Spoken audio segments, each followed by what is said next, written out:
Topik kita hari ini lumayan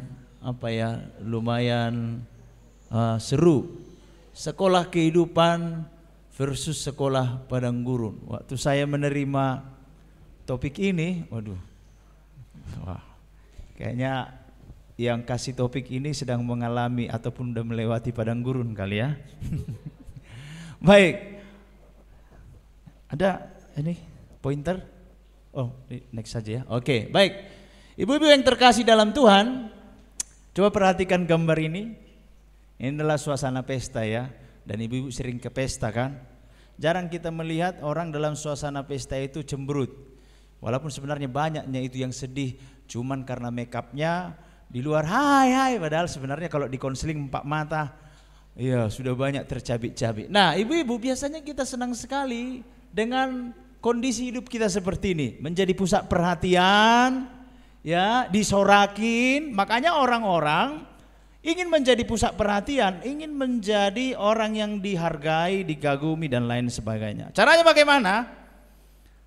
Ya minimal membuat dirinya cantik lah supaya jadi pusat perhatian kan. Tapi ada juga saking cantiknya jadi norak, itu yang gak benar. Nah lalu dia menjadi punya sesuatu ya untuk dia banggakan, entahkah itu mobil yang bagus ataupun pakaian yang bagus, handphone yang bagus, semualah yang bagus-bagus. Supaya apa? Dia menjadi pusat perhatian. Nah tetapi saudara-saudara, ibu-ibu yang terkasih dalam Tuhan, ternyata kehidupan kita tidak selamanya dalam suasana begini. Suasana sukacita, suasana yang menjadi pusat perhatian. Ada saatnya Bapak Ibu, ada orang-orang masuk ke sini, ke yang namanya padang gurun. Kadang kalau misalnya ada orang-orang yang saya layani, kadang mereka bercerita, dulu kami Pak begini, hidup kami begini. Tapi sekarang makan pun susah. Ada orang yang sering dulu datang ke PDP ini, itu tanah yang di depan sana mulai dari Pringgan sampai simpang sana itu tanahnya.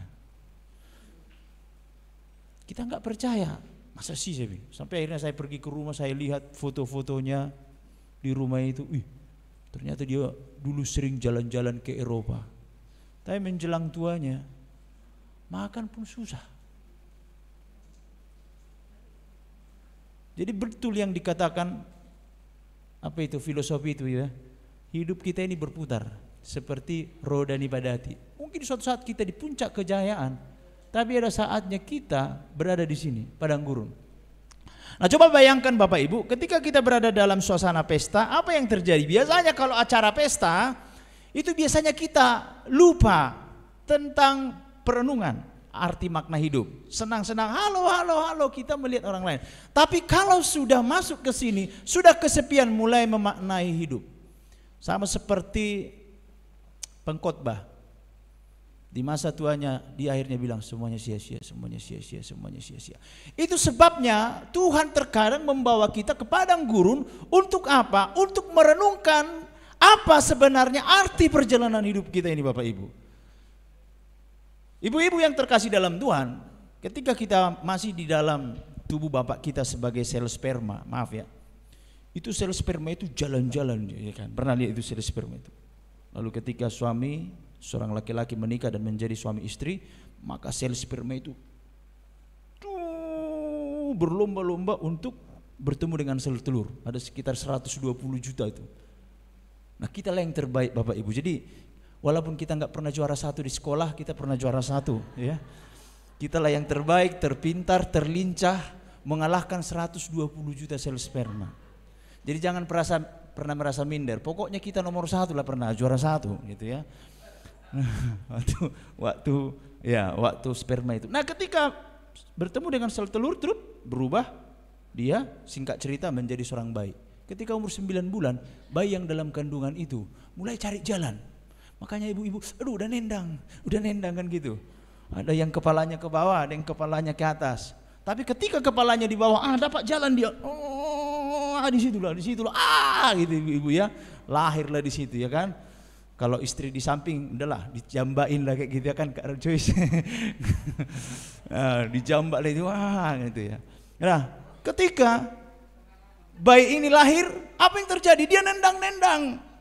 Tangannya nendang-nendang. Apa sebenarnya? Dia ingin jalan karena selama 9 bulan dia aduh gitu. Sekarang dia leluasa. Coba perhatikan kan bayi yang baru lahir nendang dia kanan kiri dan sebagainya. Singkat cerita, dia mulai belajar martu garang. Kan gitu. Lalu kemudian belajar dia jalan itu, pegang dinding. Lalu di rumah dia kita kunci, mulai dia lihat. Wah, saudara-saudara. Dan singkat cerita, dia makin besar, mulai melihat dunia. Dan dia melakukan perjalanan. Pertama-tama di komplek perumahan. Habis itu di komplek perumahan orang lain. Mulai makin besar di komplek orang jalan-jalan, enggak tahu kita di mana. Artinya apa Bapak Ibu? Kita ini sedang melakukan sebuah perjalanan. Dan di dalam perjalanan itu kita akan melewati itu tadi. Ada lagu itu ya, ada musim-musimnya. Musim hujan, musim kering. Engkau ada di hidupku. Ya kan? Kadang mekel, kadang nangis, kadang mekel, kadang nangis. Makanya bayi yang baru lahir itu, perhatikanlah baru lahir. Kadang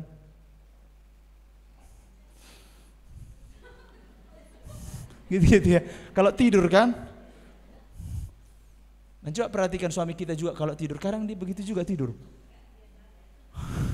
Oke. Jadi memang tak ada yang ketawa terus. Kalau ketawa terus itulah rumah sakit jiwa. Enggak ada nangis terus. Itu juga ada gangguan kejiwaan.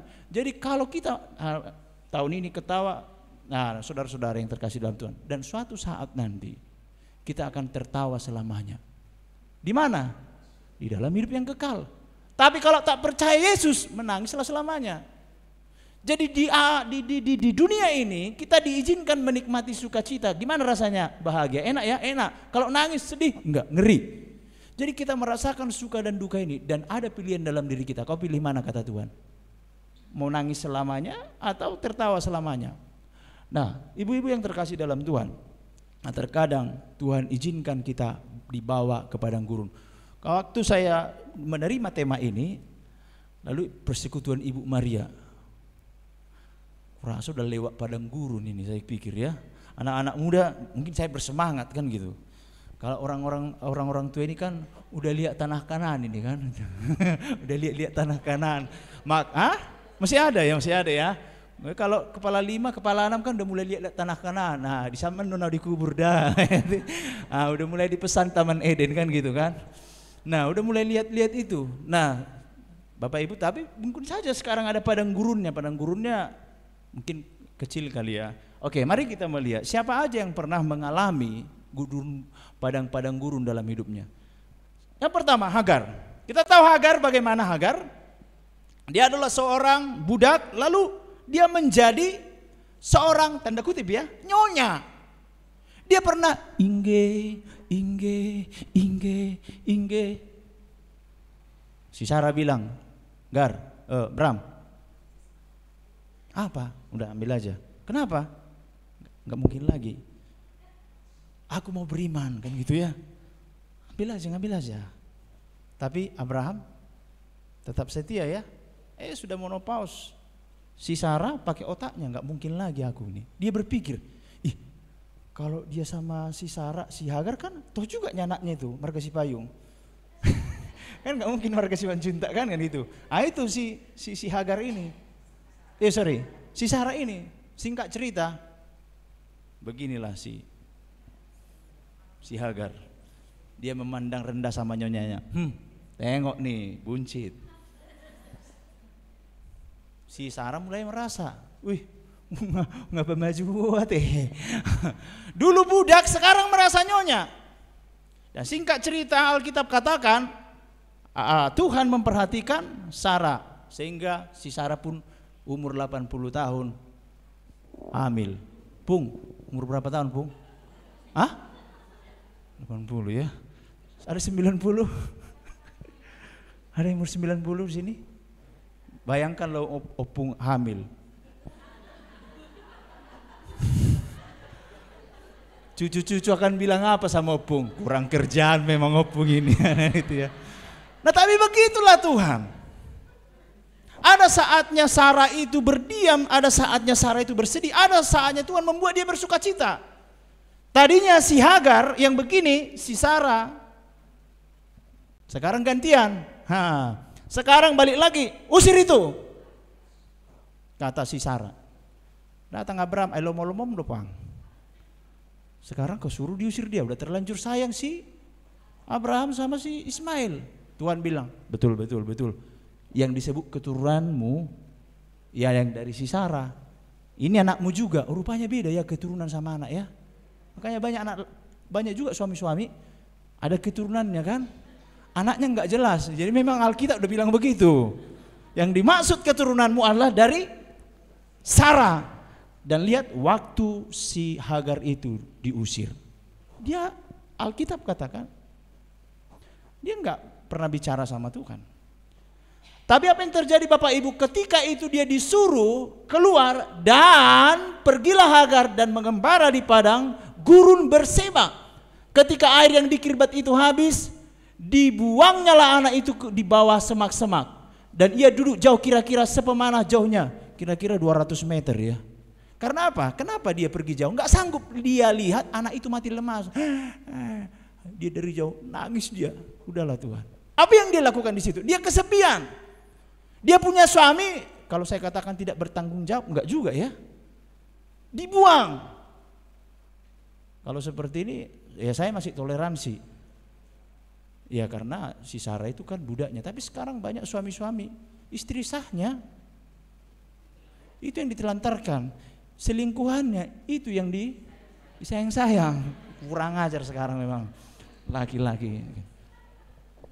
Nah tapi apa yang terjadi kepada Sarah ini? Karena si Hagar ini juga ya, karena Tuhan sudah berjanji kepada Abraham, keturunanmu akan kubuat sangat banyak, termasuk juga ini anaknya akan kubuat sangat banyak juga. Di sini kita perhatikan, dan ia duduk agak jauh dan Allah mendengar suara anak itu. Lalu malaikat Allah berseru dari langit, apakah yang engkau susahkan Hagar? Janganlah takut, sebab Allah telah mendengar suara anak itu dari tempat ia terbaring.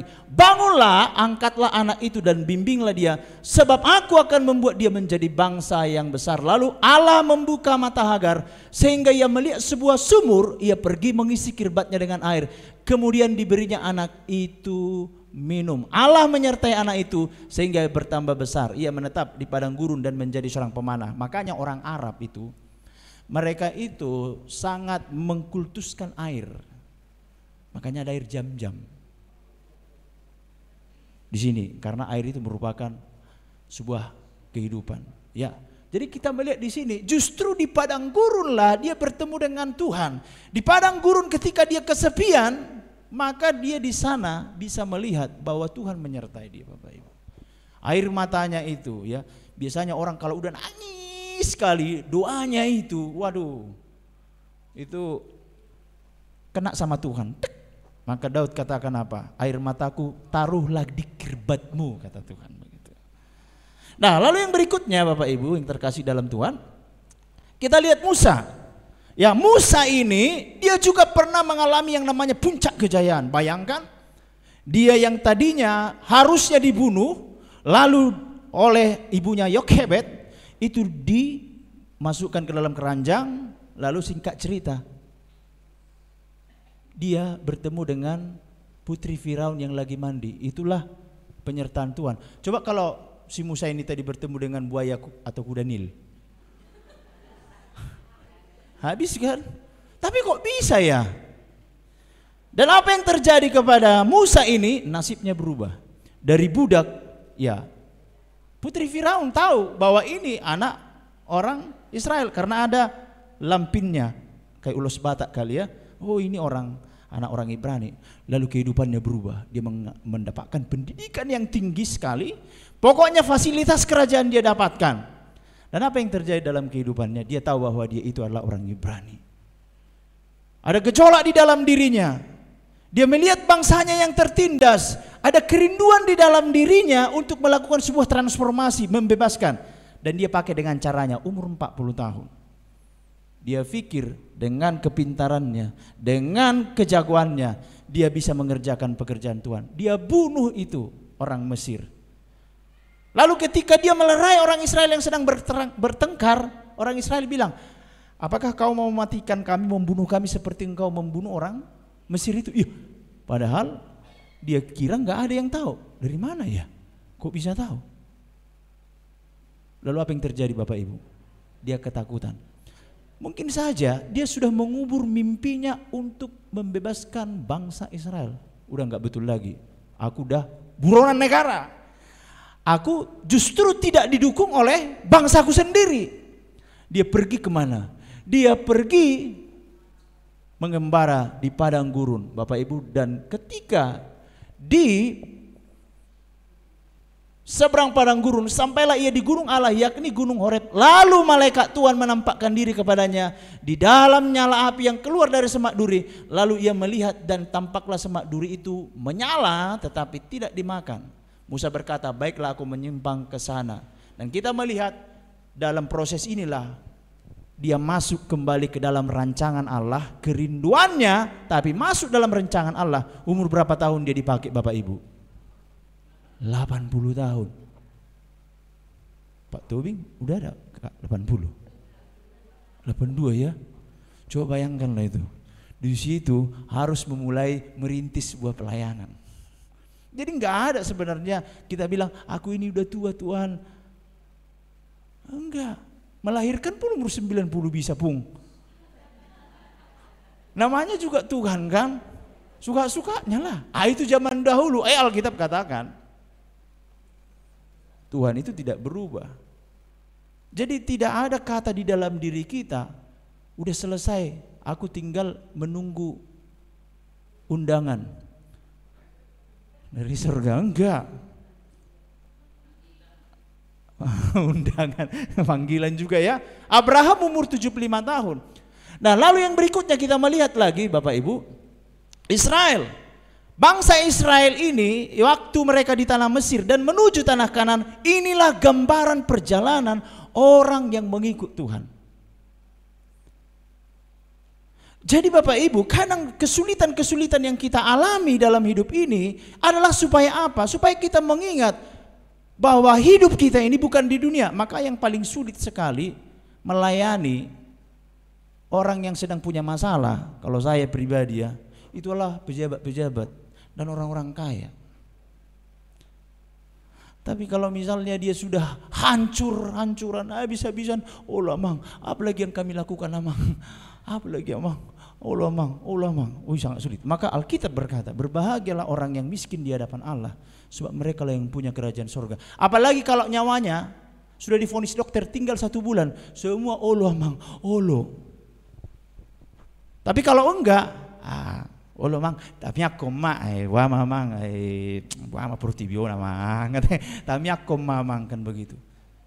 Bapak Ibu yang terkasih dalam Tuhan, orang Israel juga supaya mereka mengenal Tuhan, mereka harus dikeluarkan dulu dari pengaruh dunia ini. Mereka harus dikeluarkan dari tanah Mesir. Sebenarnya orang Israel itu bisa langsung masuk ke tanah Kanan begini Bapak Ibu, bisa lurus.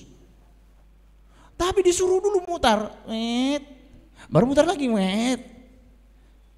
Makanya kadang mengikut Tuhan ini, kadang sepertinya Tuhan hidupku kok gini-gini aja ya. Kok gini-gini aja, kapan sih berkembang hidupku ini?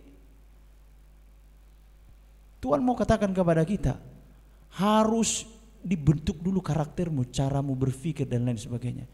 Maka perjalanan orang Israel melalui Laut Teberau, Tuhan mau katakan kepada orang Israel, orang Israel, kamu udah tahu kan, gak ada lagi jalan kan, udah dikepung kan, udah dikepung. Sekarang pelajaran pertama kata Tuhan, kalian lewat Laut Teberau. Tuhan mau ajarkan apa? Tuhan mau ajarkan kepada orang Israel, akulah Tuhan ketika tidak ada jalan, Tuhan buka jalan. Itulah jalan tol pertama, lurus. Kebayang gak? Kadang saya berpikir ya, gimana orang Israel itu ya waktu melewati itu Laut Teberau itu kan tanahnya kan kering. Terus mereka lihatlah di samping itu kan paus, kan begitu.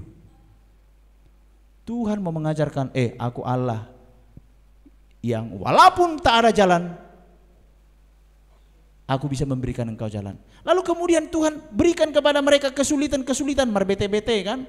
Kalau ada masalah sedikit, Bapak Ibu, orang Israel bilang apa? Musa, yang tak adanya kuburan di Mesir, Dikit-dikit di Mesir, dikit-dikit di Mesir. Dikasih makan mana? Holan naon, lalap. Gini-gini aja kita. Mana lalap? Sekali-kali KFC lah. Bersungut-sungut mereka. Akhirnya apa? Tuhan kasih mereka apa? Burung puyuh sampai muntah. Akhirnya kena penyakit paru-paru. Mungkin COVID kali dia. Belum dimasak udah dimakan. Di mulutnya diletakkan. Roh kerakusan belum bisa. Digunting Tuhan.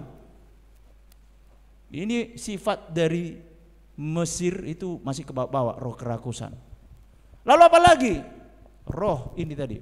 Perut, yang penting perutku berisi. Ini kan mental dunia yang terbawa waktu kita mulai dari dalam kandungan kan. Bayangkan berapa tahun kita itu dicecoki, hamoraun, hagabeon, hasangabon. Baru puji Tuhan lah kalau kita sudah kenal Tuhan. Lalu kita diajari, didoktrin lagi di sini. Iya kalau rajin sekali seminggu. Belum lagi PA, belum lagi KTB. Makin dikikis, itu caranya Bapak Ibu. Lalu mereka masuk ke padang gurun. Apa ini Musa? Siang hari ada awan, malam hari ada lampu. Bapak Ibu yang terkasih dalam Tuhan, ingat hidup kita ini adalah sebuah perjalanan.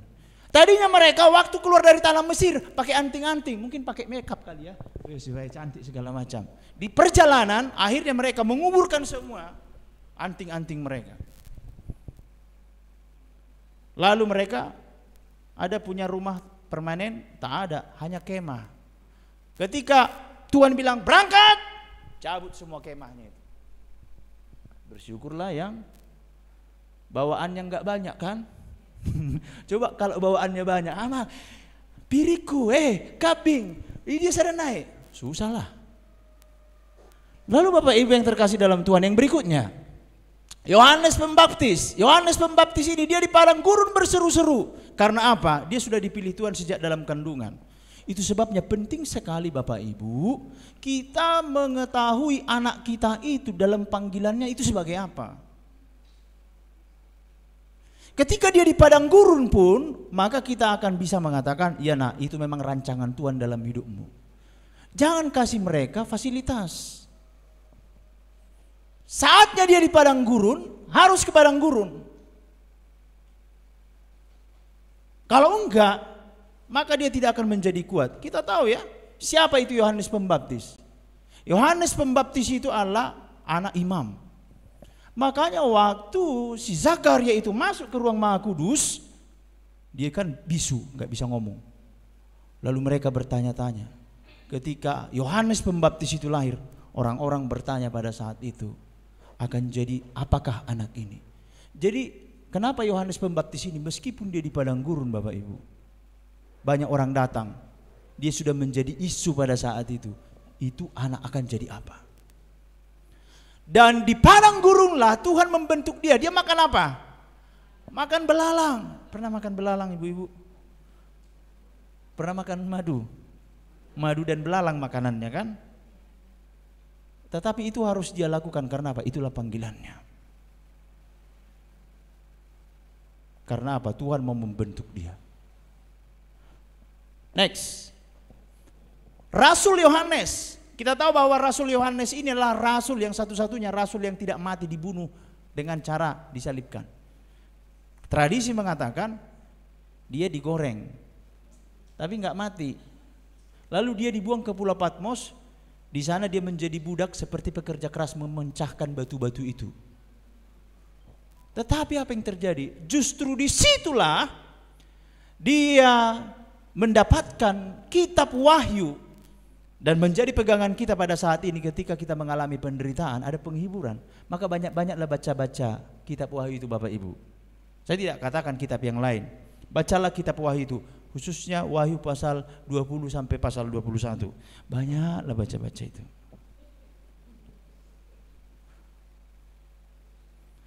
Kalau yang dalam penderitaan, ya, bacalah kitab Filipi. Tapi kalau udah terlampau banyak penderitaan itu, kuatlah kamu di dalam Tuhan, enggak sanggup aku amang. Bacalah kitab Wahyu pasal 20 sama 21 itu. Nanti nampaklah bagaimana di situ. Oh Yerusalem, kota mulia, hatiku rindu ke sana. Tidak ada lagi di sana ratap tangis, duka cita, kematian. Gak ada lagi papan bunga di sana. Papan bunga turut berduka cita. Di sana Yohanes Pembaptis, dia mendengarkan dan melihat penglihatan dari Tuhan. Apakah dia bersuka cita? Tentu. Dia di dalam penderitaannya itu, di Pulau Patmos itu, dia mempunyai pengharapan. Meskipun Pulau Patmos itu adalah padang gurun baginya, tetapi di padang gurun itu dia mendapatkan penghiburan, dan kita juga dihiburkan untuk zaman-zaman ini melewati kesulitan itu. Nah, lalu yang berikutnya, Yesus pun pernah di padang gurun. Ngapain dia di padang gurun? Alkitab katakan Roh memimpin dia ke padang gurun. Di padang gurun itu ia tinggal 40 hari lamanya, dicobai oleh iblis. Ia berada di sana di antara binatang-binatang liar, dan malaikat-malaikat melayani dia. Sebelum Yesus memulai pelayanannya, dia dipimpin oleh Roh Kudus ke padang gurun. Itu sebabnya Bapak Ibu, penting sekali kita mempunyai padang gurun dalam hidup kita ini. Maka istilah retreat sebenarnya kita harus pahami. Karena banyak orang salah memaknai retreat. Retreat itu ada gamesnya, games, ya kan? Saya nggak katakan salah jalan-jalan, nggak cocok menurutku retreat itu. Kalau orang Katolik, kalau retreat itu handphone dikumpul, nggak boleh ngomong, ngerumpi satu dengan yang lain. Masuk nanti ke dalam, pergi nanti ke bawah pohon, merenung lagi. Ya kan, merenung. Tapi kalau sekarang kan retreat itu udah bias. Mau kemana ya Dak? Mau retreat. Lebih baik lah memang ya jalan-jalan dari gereja, dari pelayanan. Retreat itu artinya mengundurkan diri. Ya, mendengarkan suara Tuhan, mengevaluasi hidup ini. Nah, itu sebabnya kadang kita karena terlalu sibuk, maka Tuhan tenangkan dulu kita. Kadang di mana retreat kita? Di rumah sakit. Makanya semakin banyak orang masuk rumah sakit, semakin mengerti dia arti hidup ini. Apalagi kalau udah melewati ruang ICU, rajin nama merminggui. Apalagi udah diambil salah satu uangnya, satu ginjalnya, makin rajin itu. Karena apa? Dia merasa, wih, tokenai nama.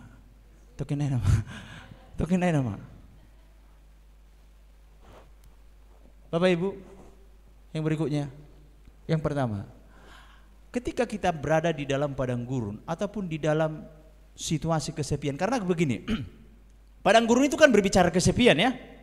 Adanya orang, walaupun di tempat ramai dia begini, dia kesepian. Maka banyak tante-tante kesepian.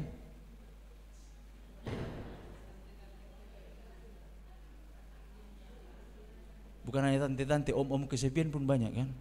Di Alkitab ada juga yang kesepian hidupnya, perempuan Samaria. Dia punya 5 suami. 5 suami. Tapi tak pernah mengalami kepuasan dalam hidupnya. Ada padang yang gersang di dalam dirinya, ada padang gurun yang gersang di dalam dirinya. Maka enggak heran ibu-ibu, banyak orang mungkin dia kaya secara finansial, anaknya orang-orang hebat, suaminya orang hebat, bahkan baik sama dia. Ale lalap ma, selalap mana hurang di bagas nguluna. Dia merasa padang gurun, kurang puas. Banyak kan? Operasi plastik kan? Kurang cantik hidungnya begini, pergi dialah kemana? Baru agak ditarik ke sini dikit, ya kan? Baru ditarik dagunya begini, ditarik ke sini supaya makin kencang katanya. Ini yang kencang, di sini nggak kencang. Tetapnya ini ngakesut. Sebenarnya apa penyebabnya? Kesepian dalam hidupnya. Maka ketika kesepian itulah kita mencari Tuhan. Karena apa?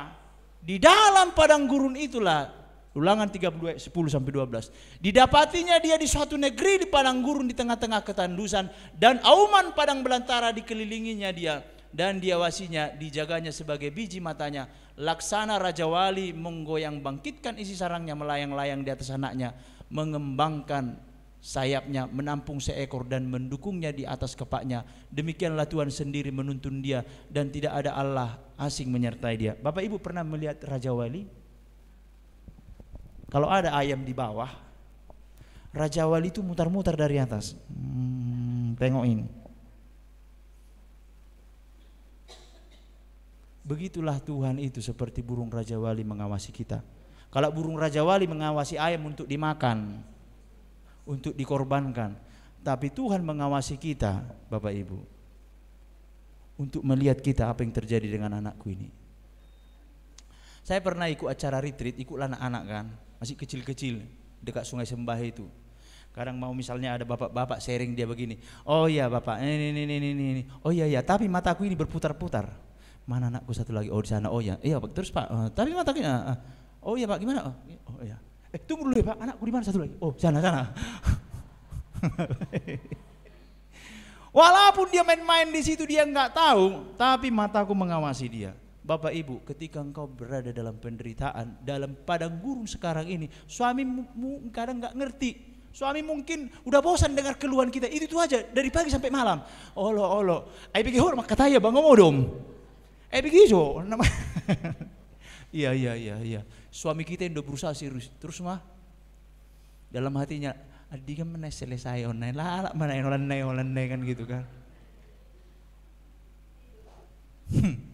Dalam pengawasan Tuhan. Yang kedua, padang gurun itu adalah kesempatan Tuhan berbicara kepada kita. Di dalam kitab Hosea pasal 2 ayat 12, dan aku akan menghukum dia karena hari-hari ketika dia membakar korban untuk para Baal, berhias dengan anting-antingnya dan kalung-kalungnya, dan mengikuti para kekasihnya dan melupakan aku. Orang-orang dalam konteks pada saat itu di perjanjian lama, kalau mereka beribadah itu joget-joget. Maaf, ada pelacur bakti, bahkan ada semburit bakti. Beda kalau datang kepada Tuhan. Datang kepada Tuhan nggak boleh sembarangan. Terus firman Tuhan dibacakan seperti pisau yang membedah. Firman Tuhan itu membedah, penyakit kita dikeluarkan. Kalau sekarang kan mana enak dengarkan khotbah, apalagi situ Matani Orbo kan. Pisau Bapak Ibu itu bisa membawa kebaikan bagi kita dan juga mencelakakan. Pisau bedah keluarkan tumor dalam diri kita. Ada satu gereja kami nggak bisa diangkat tangannya begini karena ada bengkak di sininya, dipotong tuh. Sudah berusaha dia diobati, dibuat diolesi segala macam, makin besar. Akhirnya dokter bilang apa? Ini harus dipotong ini. Kau sakit ini, dia stres. Menerima itu. Tapi akhirnya udahlah Pak dipotong. Sekarang dia udah beraktivitas bagus. Banyak orang tak mau pisau bedah datang dalam kehidupannya. Makanya orang Israel lebih memilih beribadah seperti ibadah kepada Allah-Allah yang lain. Sama Tuhan enggak menarik. Bertobatlah kan gitu. Enggak senang kita dengarkan khotbah bertobatlah kan. Bertobatlah hai yang sombong-sombong, bertobatlah hai yang suka pemarah, bertobatlah hai yang pelit, enggak suka kita kan. Yang senang kita itu diberkatilah rumahmu, diberkatilah anak-anakmu, hebat-hebat, usahamu makin besar, rumahmu makin besar, kalau perlu tetangga pun tergeser. Bapak Ibu, itu yang terjadi kepada orang Israel, mereka enggak mau. Sehingga apa akhirnya? Tuhan menghukum mereka, pus. Lalu terjadilah itu, penderitaan itu. Lalu saudara-saudara, ketika Tuhan menghukum tanda kutip, itu karena sayang. Menyadarkan kita. Makanya anak-anak kalau nggak bisa lagi ngomongin dengan mulut, harus tangan yang bicara kan, supaya dia sadar. Itu yang terjadi kepada Tuhan, kepada orang Israel. Tuhan akhirnya menghajar mereka dengan apa? Dengan penderitaan, dengan persoalan, dengan penyakit. Supaya apa? Mereka ingat apa yang telah terjadi. Nah, tetapi ketika mereka itu dihajar Tuhan, Tuhan katakan apa? Sebab sesungguhnya aku ini akan membujuk dia dan membawa dia ke padang gurun. Ngapain di padang gurun, Bapak Ibu?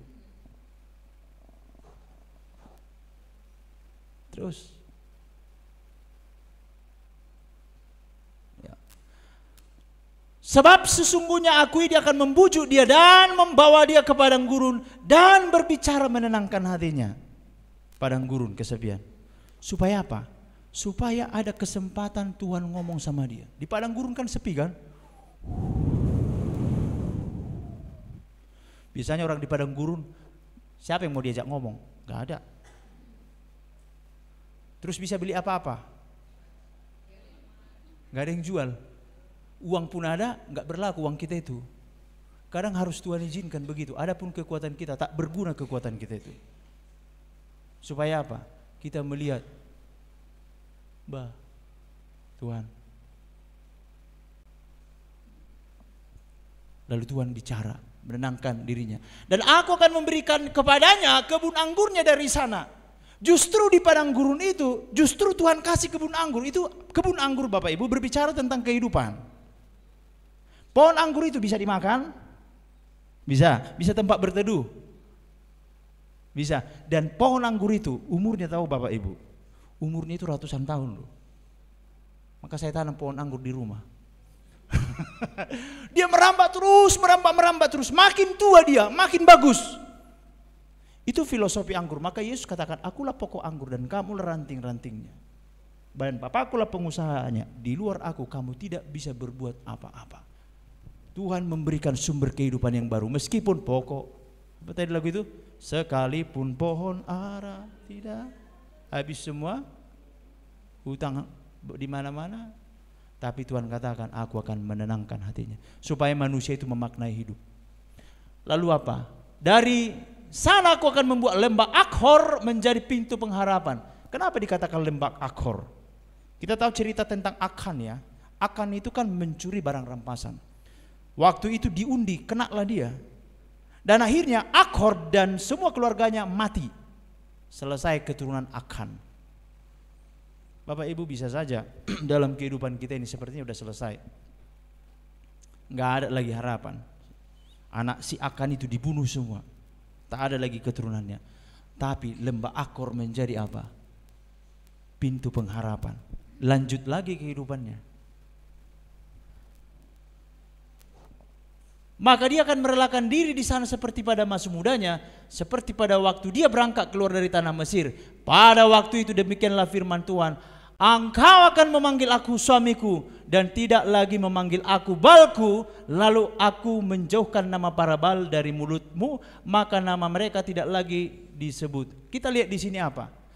Ada perubahan yang terjadi melalui konteks ini. Tadinya mereka memanggil Tuhan mereka itu dengan Baal, sekarang suamiku. Ibu-ibu, dalam konteks dulu perjanjian lama, itu setiap orang itu punya Baal di rumahnya. Kalau dia mau jadi kaya, dia akan bikin patung. Inilah patung yang buat aku kaya. Terus kalau supaya aku sukses dalam karirku, dibuatnya lagi patung. Jadi di rumah itu beda-beda dewa-dewanya. Lalu supaya keluarga aku tunduk sama aku, inilah aku buat. Supaya anak-anakku baik. Jadi Baal-Baal ini kadang Bapak Ibu, misalnya dia kepingin kaya, tapi Baalnya ini kayaknya nggak kaya aku selama 1 tahun ini. Kau ganti. Dicarinya lagi Baal yang lain. Nah, banyak enggak orang datang kepada Tuhan supaya Tuhan memberkati pekerjaannya. Capek aku datang persekutuan Ibu Maryam, enggak adanya. Banyak masih orang Kristen menyembah Tuhan itu, memerlukan Tuhan itu tanda kutip sebagai Baal. Tapi Bapak Ibu, kalau sudah terjadi perubahan dari Baalku menjadi suamiku, ibu-ibu punya suami mengecewakan, bisa lagi tukar tambah. Ini namanya kan, nggak boleh lagi kita bilang, dulu tahu kau, karena dulu kau kerjanya makanya aku mau sama kau. Sekarang kau udah pensiun, ku gantilah kau, bisa lagi? Nggak bisa. Dulu kau ganteng, sekarang udah lapangan golf, nggak bisa lagi. Nggak bisa lagi. Bisa? Nggak bisa. Kalau suami, ini namanya Pai Mama Asigati. Kalau kematian memisahkan kan, tapi jangan lagi ada rencana ibu ya. Tuhan, ada rencana aku kan gitu kan. Ada rencana aku, enggak. Kalau sudah suami, dialah tetap suami kita sampai kapanpun. Mau dimaki-maki pun kita, itulah suami kita. Tahe nasib. Ini nama kan? Kalau ditanya orang, suami mdoi? Ima suamiku.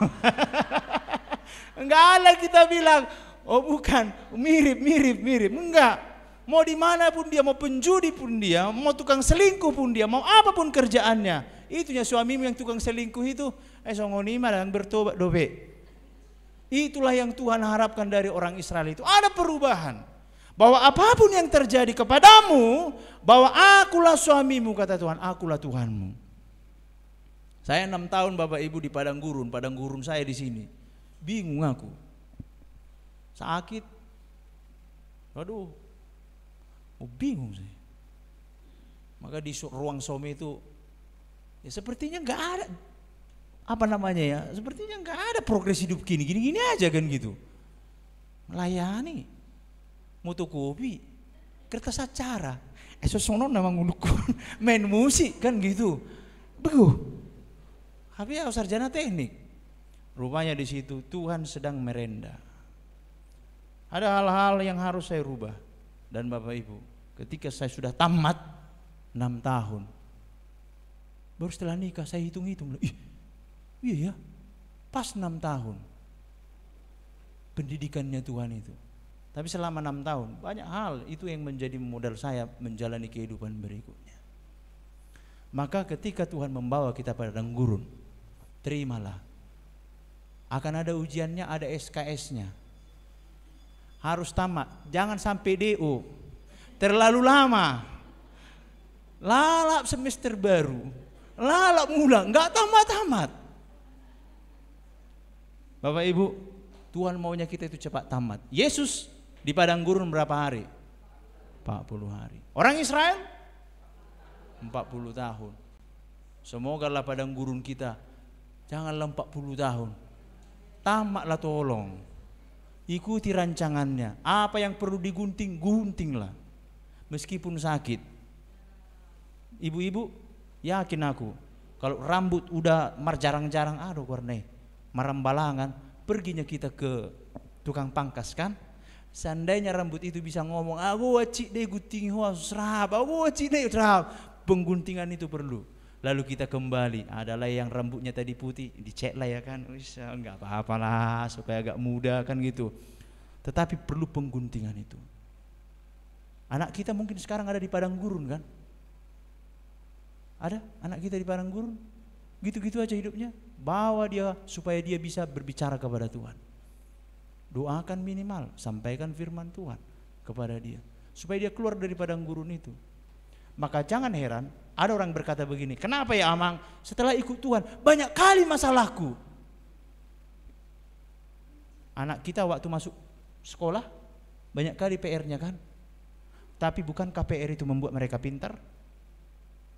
Sekarang kita yang ngajari dia, 20 tahun lagi dia ngajari kita. Ini aja pun mama enggak tahu. Si mababami kan. Dulu pun kau nanya sama aku kan gitu kan. Dan akhirnya mereka lebih pintar dari kita. Kiranya Tuhan Yesus memberkati kita, Tuhan memberkati.